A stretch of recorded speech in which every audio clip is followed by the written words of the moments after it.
이번 시간에 승실 사업자 등에 대한 의료비 교육비 세액 공제 정리하도록 하겠습니다. 자, 보시면 이제 승실 사업자에 대한 범위가 되겠습니다. 소득세법상 승실 사업자 요건과 조세특례제한법상의 승실 사업자 요건 모두 충족한 사업자가 되겠습니다.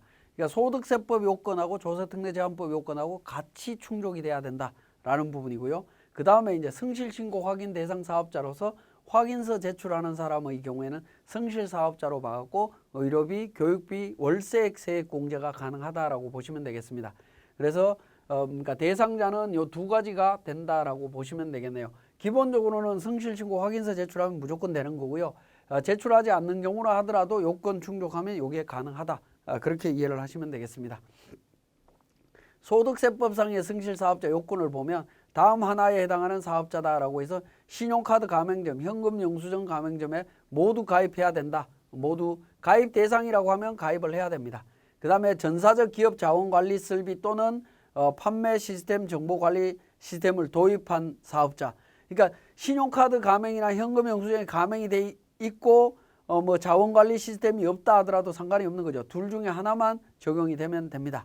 자, 그렇게 해서 신용카드나 현금영수증 가맹이 돼 있으면 오케이. 일단 적용하시면 됩니다. 자, 그 다음에 간편장부 또는 복식장부로 소득금액을 신고해야 된다라는 겁니다. 즉, 추계신고하면 안 된다. 추계신고는 안 되겠지만 간편장부도 가능하다라고 보시면 됩니다. 간편장부도 가능하고요.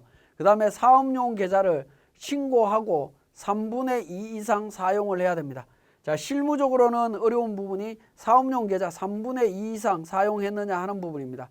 정상적인 사업용 계좌를 사용했다라고 하면 인건비 사업용 계좌에서 나가고요. 그 다음에 매입과 관련되는 부분, 임차료와 관련되는 부분이 사업용 계좌에서 나갔다라고 하면 3분의 2 이상 나갈 수밖에 없습니다. 그죠? 사용할 수밖에 없습니다. 그리고 신용카드 매출이나 현금영수증 매출과 관련되는 부분들을 그러니까 사업용 계좌로 전부 다 입금되도록 구조를 만들게 되면 충분히 3분의 2 이상 사용한 걸로 볼 수 있을 걸로 판단이 됩니다. 그래서 요 세 가지 요건을 모두 충족하면 그러니까 소득세법상의 승실사업자에 해당이 됩니다.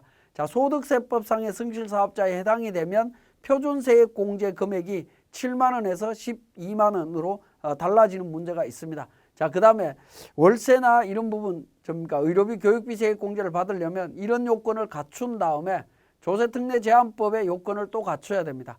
3개 년도 과세 기간에 연평균 수익금액이 50%를 초과해서 신고해야 된다라는 겁니다. 평균 수익금액의 50%, 옛날에는 뭐 100% 이런데 매출액이 감소할 수도 있기 때문에 최소 50% 이상만 신고되면 되겠다라는 부분이고요. 해당 과세기간 개시일 현재 2년 이상 계속 사업을 경영을 해야 됩니다. 2년 이상이기 때문에 지금 2020년도 1월 1일 기준이니까 2년 이상 계속 사업을 해야 된다라고 하면 언제가 되죠? 2년 이상이니까 2년 전부터니까 2018년 1월 1일부터죠. 그죠? 2018년 1월 1일 이전에 사업을 시작해야 됩니다. 그러면 그러니까 2018년 이전 사업 시작자가 되겠습니다. 사업 개시자가 되겠습니다. 그러니까 2018년 1월 1일부터 19년 사이에 사업을 하고 있는 사람은 안 된다라고 보시면 되겠네요. 자, 그 다음에 납부기한 종료일 현재 국세의 체납 사실이나 이런 사실이 없어야 됩니다. 그러니까 이 요건도 보면 크게 어려운 부분은 아니라는 거죠. 신규 사업자는 안 되지만 그러니까 사업 연도가 2년 이상이니까 18년도부터니까 18, 19, 20년도가 최소 그러니까 3기 이상이 되면 적용을 받을 수 있다라는 겁니다. 그리고 체납한 사실이 없으면 조특법상의 승실사업자 요건이 되고요. 이 요건과 소득세법의 요건이 충족이 되면 의료비, 교육비, 그 다음에 월세 세액 공제가 가능하다라고 보시면 되겠습니다. 자, 의료비 공제가 되겠습니다. 본인 65세 이상 장애인 의료비와 난임 시술비는 관련되는 의료비에 대해서 15%, 난임 시술비는 20%입니다. 본인과 관련되는 부분은 본인 이외의 다른 의료비 같은 경우에는 3%, 700만 원 한도로 해서 15% 세액 공제를 해줍니다. 자, 요 부분 계산하는 부분은 사실은 우리 연말정산 때 근로자가 적용받는 의료비 세액 공제하고 동일하다라고 보시면 되겠습니다. 자, 근데 이제 의료비 세액 공제를 적용할 때 여기에 중요한 부분은 사업소득 금액의 3% 초과하는 부분이죠. 자, 우리 근로소득자가 적용할 때는 총 급여액의 3%인데 여기는 사업소득 금액의 3%를 기준으로 적용한다라는 거 기억하시고요. 자, 그 다음에 교육비 세액 공제입니다. 기본공제 대상자의 교육비 지출액, 본인은 무제한이고 취약 전 아동은 300만 원, 초중고등학교 300만 원, 대학생 900만 원 한도로 해서 교육비의 15%를 세액 공제 받을 수 있습니다. 자, 그 다음에 월세 세액 공제입니다. 대상자는 종합소득 금액이 6천만 원 이하인 성실사업자입니다. 종합소득 금액이 6천만 원 이하인 성실사업자. 그 다음에 성실신고 확인 대상 사업자로 성실신고 확인서 제출하는 사람, 이런 사람들 월세 세액 공제 적용받을 수 있습니다. 자, 월세액에 10% 적용해 줍니다. 종합소득 금액이 4,500만 원 이하인 성실사업자와 성실신고 확인 대상 사업자로 확인서 제출하면 12% 세액 공제율을 적용합니다. 한도는 월세액에 750만 원 초과 금액은 없는 걸로 봅니다. 그러니까 월세액이 750만 원이니까 최소 10% 적용되는 부분은 75만 원까지 세액 공제가 가능하다라는 의미로 이해를 하시면 되겠습니다. 자, 그 다음에 부동산 임대업에서 발생된 소득에 대해서도 세액 공제가 적용이 된다라는 부분이고요. 최저한세, 농특세, 과세 대상이 되겠습니다. 자, 세액 공제 감면 신청서 관련되는 부분입니다. 우리 세액 감면과 세액 공제를 서로 비교를 좀 해보면요. 자, 세액 공제는 특정 감면 소득을 산출세액에서 일정 비율을 곱해서 산정된 금액을 산출세액에서 공제하는 부분입니다. 근데 세액 공제는 특정 투자, 특정 지출에 대한 일정 비율을 곱해서 산정한 금액을 산출세액에서 공제하는 제도입니다. 세액 감면이나 세액 공제는 어차피 납부해야 될 세액을 줄이는 부분이기 때문에 동일합니다. 용어는 약간 다른, 개념은 약간 다르지만 동일하다라고 볼 수 있습니다. 그렇지만 소득 구분 계산서를 작성하느냐 하는 부분인데 감면 소득을 소득 구분 계산서에 의해서 구분을 해야 된다라는 거고요. 세액 공제는 소득을 구분할 필요는 없습니다. 그 부분에서 차이가 있습니다.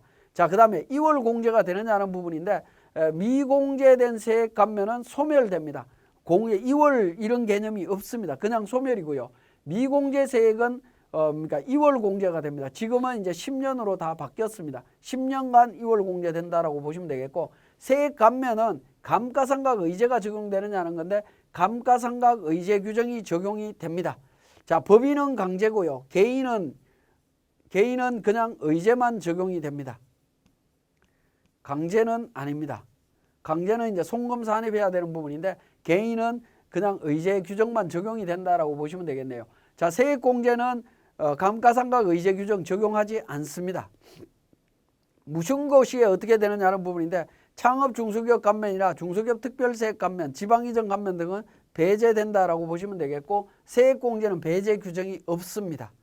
자, 추가 세액 감면 관련되는 부분입니다. 경정결정이나 경정청구, 수정신고 시에 공제받지 못한 부분은 추가로 세액 감면 공제가 가능하다라고 보시면 됩니다. 그래서 세액 감면이나 세액 공제를 서로 비교를 해보면 가장 큰 차이점은 이 부분이죠. 이 부분 정도 보시면 됩니다. 소득 구분 계산서 있어야 되고 이월 공제, 그 다음에 그러니까 감가상각 의제가 어떻게 되느냐 하는 정도 확인하시면 될 것 같습니다. 자, 우리 세액 공제 감면이 있을 때 공제 감면세액의 공제 순서를 한번 정리하실 필요가 있습니다. 소득세 감면 규정과 세액 공제 규정이 동시에 적용되는 경우에는 다음 순서에 의한다라고 되어 있습니다. 각 과세연도의 소득에 대한 세액 감면부터 먼저 적용합니다. 자, 첫 번째가 감면부터 적용을 한다라는 거죠. 그죠? 세액 감면부터 적용을 합니다. 자, 두 번째는 이월 공제가 인정되지 아니하는 세액 공제, 이월 공제가 인정 안 되는 세액 공제부터 적용을 합니다. 그럼 세 번째는 이월 공제가 인정되는 세액 공제를 적용을 하는데요. 이월 공제가 인정되는 세액 공제는 이월된 미공제 세액과 당해연도 발생 세액 공제가 동시에 있을 때는 이월된 미공제 세액부터 먼저 공제를 합니다. 이월된 것부터 공제를 하고 당해연도에 발생된 세액 공제로 적용을 합니다. 자, 그래서 우리 공제 감면과 관련해서는 이 공제 순서를 잘 확인을 하셔야 되겠습니다. 국세청에서 법인세나 소득세 신고할 때 안내 자료에 나오는 거 보면 공제 순서 오류로 문제가 생기는 걸 지적하고 있습니다. 그러니까 이 공제 순서를 정확하게 지켜서 처리해야 된다라는 거 말씀을 드리겠습니다. 자, 우리 교재에 보면 요 사례가 있습니다. 당기 세액 공제 및 세액 감면 내역이 다음과 같을 때 가장 유리한 공제 순서가 어떻게 되느냐 하는 건데, 중소기업 특별세액 감면, 그 다음에 경력단절 여성 기업에 대한 세액 공제, 연구인력 개발비, 고용정대, 중소기업 고용 증가 인원에 대한 사회보험료 세액 공제 관련되는 부분 정리를 할 수 있습니다. 자, 일단 먼저 세액 감면부터 먼저 적용을 하죠. 이게 1번 순서가 되겠고요. 자, 2번 순서는 자, 세액 공제, 당해 연도에 발생된 세액 공제입니다. 근데 조세특례제한법에서 있어서 최저한세 적용되는 것과 적용되지 않는 것부터 따져야 되는데, 최저한세 적용되지 않는 거는 뒤로 갑니다. 그죠? 이 부분이 맨 마지막이 될 겁니다. 최저한세가 적용이 안 되죠. 그죠? 적용이 안 되는 거는 마지막에 적용한다라고 이해를 하시면 되겠고요. 자, 그 다음에 경력단절 여성 고용정대 중소기업 관련되는 부분입니다. 이 부분은 기업에서 이제 선택해서 적용을 하시면 되겠죠. 선택해서 적용하는데 회사가 가장 유리한 게 뭐냐라는 겁니다. 자, 경력단절 여성과 관련되는 부분은 최저한세 적용이 되고요. 최저 적용이 되고, 그 다음에 농특세 과세 됩니다. 농특세 과세 되고요. 사후관리 즉 추징되는 게 없습니다. 이런 부분들을 보셔야 되겠죠. 고용정대도 최저 적용이 됩니다. 그죠? 최저 적용이 되고요. 농특세 적용이 됩니다. 농특세 적용이 되고요. 사후관리 있습니다. 사후관리 있습니다. 그죠? 사후관리 있고요. 자, 중소기업 고용증가 인원에 대한 사회보험료는 어떻게 되죠? 최저한세 적용이 되고요. 최저한세 적용이 되고, 농특세 없습니다. 농특세 없고요. 사후관리 없습니다. 자, 그러면 이 중에서 어떤 게 유리한가 나오죠. 먼저 공제해야 될 건 어떻게 되죠? 최저한세는 다 있으니까 최저한세 중에서 농특세 과세 안 되는 중소기업부터 먼저 가야 될 겁니다. 먼저 가고, 그 다음에 여유가 있다면 어떻게 되죠? 경력단절 여성을 가야 되겠죠. 왜냐하면 사후관리가 안 되기 때문에. 그죠? 사후관리를 안 하고 있기 때문에 경력단절 여성으로 갑니다. 그 다음에 네 번째 어떻게 되죠? 네 번째는 세액공제에 관련해서 사후관리 있는 걸로 갑니다. 추징되는 걸로 갑니다. 자, 여기서 또 한 가지 더 사례를 제가 안 만들었습니다만은, 자, 사후관리를 한다 하더라도 이자 상당액이 추가되는 게 있고요. 그죠? 이자 상당액이 없는 게 있습니다. 그죠? 없는 게 있습니다. 고용정대 세액공제와 관련해서는 이자 상당액을 추징하지 않습니다. 근데 우리 통합투자세액공제나 중소기업 투자세액공제 관련되는 부분은 어떻게 되죠? 똑같이 적용하지만 사후관리 적용하면서 이자 상당액 추징합니다. 그러면 그렇게 연결이 될 때는 어떻게 되죠?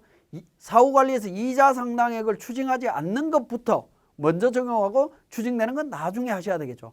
이것도 굉장히 쉽지는 않습니다, 사실은. 자, 그 내용을 정리해 놓은 걸 한번 보시면, 각 사업연도 소득에 대한 감면부터 먼저 적용한다. 2월 공제되지 않은 세액공제는 없기 때문에 생략한다. 사례 부분을 해석을 한 겁니다. 2월 공제되는 세액공제는 다음 순서에 따른다. 최저한세 적용되는 세액공제 중에 농특세가 배제되는 세액공제부터 적용을 합니다. 그죠? 농특세 배제되는 거. 그 다음에 최저한세나 농특세가 과세되는 세액공제 적용을 합니다. 그 다음에 최저한세, 농특세가 배제되는 세액공제 적용을 합니다. 최저한세가 배제되는 세액공제 중에 농특세가 과세되는 세액공제 나중에 적용한다라는 겁니다. 자, 이런 순서, 말이 조금 비슷비슷해서 용어 좀 잘 이해가 안 되실 수 있는데 한번 자세히 꼼꼼하게 한번 생각을 해보시고요. 제가 앞에서 이렇게 적었던 부분을 기준으로 해서 확인을 해보시면 될 것 같습니다. 자, 이렇게 적용되는데 이 내용이 우리 교재에 설명이 되어 있습니다. 사례의 경우에는 다음과 같은 순서로 한다라고 해서 첫 번째 중소기업 특별세액 감면, 두 번째가 농특세 비과세되는 중소기업 고용증가 인원에 대한 거, 세 번째가 경력단절 여성 농특세 과세고 추징 사유 없기 때문에 요거, 그 다음에 네 번째가 농특세 과세 추징 사유 있기 때문에 이 부분에서 이제 추징 사유 중에 이자 어떻게 되느냐에 따라서 또 선택하시면 되겠고요. 그 다음에 일반 연구인력 개발비 세액공제 관련되는 부분 적용하시면 됩니다. 요 순서대로 적용한다. 요런 순서를 잘 확인을 하실 필요가 있겠습니다. 자, 그러면 지금까지 설명드렸던 내용들을 우리 세무사랑 프로에서 확인해 보도록 하겠습니다. 자, 교재 611페이지에 세무사랑 프로 운영의 성실사업자 등에 대한 의료비 세액 공제 관련되는 부분입니다. 자, 성실사업자와 관련되는 의료비 세액 공제는 우리 공제 감면 성실 지방세 쪽에 보시면 성실신고 확인제도 밑에 교육비 납입 증명서, 의료비 납입 증명서 관련되는 내용이 있습니다. 자, 요거 관련해서 정리를 하시면 됩니다. 인별로 관리용에서 보면 관계 코드에서 나오는데 F12 불러오기를 통해서 소득공제 신고서에 있는 부양가족 데이터 불러와서 그것과 관련되는 부양가족 중에 우리 그 인컴 교육비 관련되는 정보 등록하시면 됩니다. 자, 교육 구분 하단 부분에 보시면 1번부터 나오죠. 마찬가지로 F2번 1번 본인, 2번 취약전 아동, 초중고등학교, 4번 대학생, 장애인 교복 구입비 관련되는 부분이 있습니다. 그리고 학교 사업자 등록번호, 금액 입력하시면 되겠습니다. 자, 본인 700만 원만 등록을 했습니다. 자, 마찬가지로 교육비 납입 증명서 관련되는 부분 동일한 방식으로 처리를 하시면 됩니다. 자, 그 다음에 의료비 지급 명세서가 되겠습니다. 자, 의료비 지급 명세서도 마찬가지로 F12 불러오기를 통해서 부양가족 등록하시면 되겠고요. 부양가족 등록하시면 되겠고, 의료비 관련되는 부분 직접 등록해 주시면 됩니다. 자, 1,000만 원의 실손 의료비 있다라고 하면 실손 의료보험금 차감한 금액으로 처리를 합니다. 800만 원 기준으로 해서 세액공제 들어가게 되면 97만 5천 원이 되는데, 상단 부분에 보시면 종합소득금액이라고 이렇게 표현이 되어 있는데 5천만 원 표시를 해놨는데, 이건 종합소득금액이 아니고요. 종합소득금액 기준으로 한도를 계산하는 게 아니고 이 부분은 사업소득금액 기준으로 계산하도록 되어 있습니다. 자, 그 사업소득금액으로 입력을 해야 된다라는 거 표현이 조금 오류가 있는 거 아닌가 하는 생각이 듭니다. 자, 612페이지에 보시면 세액공제 감면 신청서 해서 의료비 지급 명세서와 교육비 지급 명세서 작성하신 다음에 세액공제 조정 명세서로 갑니다. 자, 세액공제 조정 명세서에 가셔갖고 이 부분은 F12 불러오기를 통해서 작성하시게 되면 F12 불러오기를 통해서 작성할 때 의료비와 교육비 관련되는 부분은 반영이 되지 않습니다. 그래서 여러분들이 직접 찾아서 등록을 하시면 되는데요. 하단 부분에 보시면 성실사업자 의료비 관련되는 부분이 있죠. 투자 금액을 직접 입력하셔서 의료비 세액 공제하고 금액을 확인하시면 됩니다. 자, 이렇게 확인하신 다음에 단기 세액 공제 관련되는 부분 하단 부분에 성실사업자 의료비, 성실사업자 교육비 관련되는 부분 반영합니다. 자, 반영하시고 세액공제 신청서로 갑니다. 세액공제 신청서 F12 불러오기를 통해서 반영을 하시게 되면 하단 부분에 의료비 세액공제 관련되는 부분 반영된 걸 확인하실 수 있을 겁니다. 여기에는 세액공제 신청서에는 반영이 안 되어 있네요. 자, 세액공제 신청서에 반영 안 되어 있지만 이 부분을 우리 종합소득세 신고서 쪽에 가서 바로 반영을 하시면 됩니다. 자, 종합소득세 신고서 클릭하셔갖고 마찬가지로 8번째 탭에 있는 F7 세액공제 입력이라고 하는 부분에서 자, 하단 부분에서 직접 입력을 하셔야 되겠습니다. 코드 번호를 통해서 입력을 하시면 되겠고, 자, 이 부분에서 이제 하나 오류가 생겼던 부분은 우리 교재 613페이지에 성실사업자에 대한 부분이기 때문에 F6번에 추가 입력이라고 하는 부분에서 성실사업자 여부를 선택을 해주시면 됩니다. 자, 성실사업자 여부 선택했고 F12 불러오기를 통해서 반영을 해주시면 되겠습니다. 자, 성실사업자로 해서 F8번 불러오기를 통해서 반영을 하시는데 불러오기가 안 되면 직접 여기에서 코드 아래다가 커서를 두고 F12 성실사업자에서 반영을 하시면 됩니다. 성실사업자 의료비 관련되는 부분 직접 반영해서 세액공제 신청을 하시면 되겠습니다. 자, 그렇게 작성을 하시면 됩니다. 지금까지 우리 성실사업자에 대한 의료비, 교육비 세액공제 적용하는 과정을 살펴봤습니다.